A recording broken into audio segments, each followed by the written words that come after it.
कहते हैं कि दुनिया का सबसे बेहतर दान होता है ज्ञान, और यही ज्ञान देकर गरीब बच्चों की जिंदगी बदलने की कोशिश में जुटे हैं।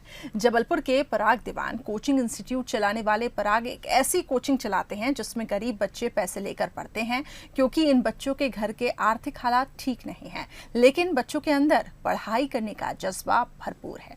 देखिए हमारी इस खास रिपोर्ट में। नर्मदा किनारे लगती है क्लास, गरीब बच्चों को पढ़ाते हैं पराग, पढ़ाई में करते हैं हर संभव मदद।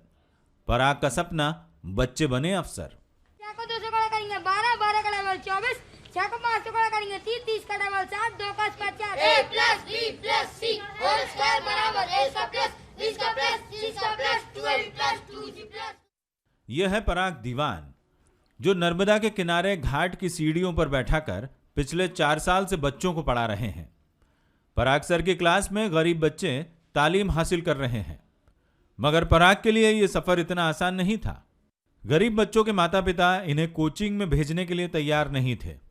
उन्हें लगता था कि बच्चे को कोचिंग में भेजने से पैसों का नुकसान होगा, क्योंकि बच्चे शाम को काम कर परिवार की आर्थिक मदद करते थे।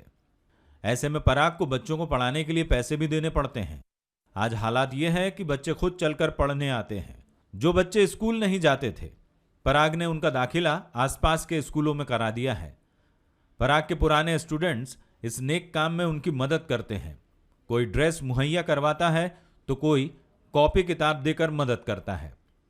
पराग का सपना है कि ये बच्चे IAS और IPS बनकर देश की सेवा करें। सर एक्चुअली ये जितने बच्चे हैं इन सब की दुकानें हैं यहाँ, हर एक की दिए की दुकान है यहाँ।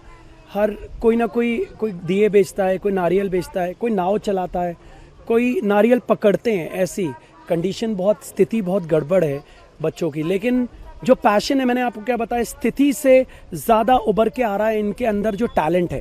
ये सारी विपरीत स्थितियों को अलग करके रोज पढ़ने आते हैं सर, रोज। और मेरा प्रॉमिस है कि इनमें से एक IAS एक IPS इंडिया को हम ज़रूर देंगे सर।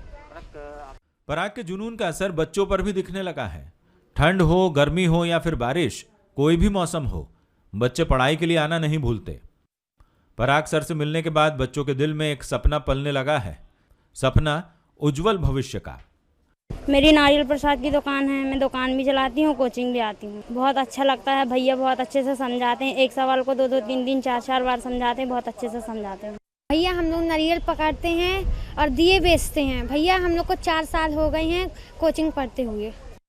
हम लोग नारियल पकड़ते थे, भैया हम लोग को बुलाते थे, हम लोग भाग जाते थे। दूसरे दिन भी भैया नारियल पकड़ा, फिर हम लोग को बुलाते थे, तुम लोग डेली हम तुम लोग को 100 रुपये देंगे, 13 बच्चे को इकट्ठा करो तो और अच्छा पढ़ाएंगे। फिर भैया हम लोग को मैथ्स सिखाते थे, फिर धीरे धीरे करके हम लोग सीख गए। फिर हम लोग को फार्मूले सिखाए, फिर हम लोग को साइंस भी सिखाने लगे। पढ़ाई के लिए बच्चों का जज्बा देखने लायक है। सपनों के पंख लगते ही बच्चों का दिमाग कंप्यूटर से भी तेज चलने लगा है। पराग की संगत में हुनरमंद बन रहे बच्चे सवालों के इतने तेजी से जवाब देते हैं कि देखने वाले हैरान रह जाते हैं। इन बच्चों को देखकर वो कहावत सटीक लगती है कि कमल कीचड़ में ही खिलते हैं। स्वाभाविक सी बात है, यदि इस तरह के शिक्षक और इस तरह के छात्र होंगे तो भारत का भविष्य वाकई में स्वर्णिम होगा। कैमरामैन सुरेंद्र पटेल के साथ अमित सोनी, बंसल न्यूज़।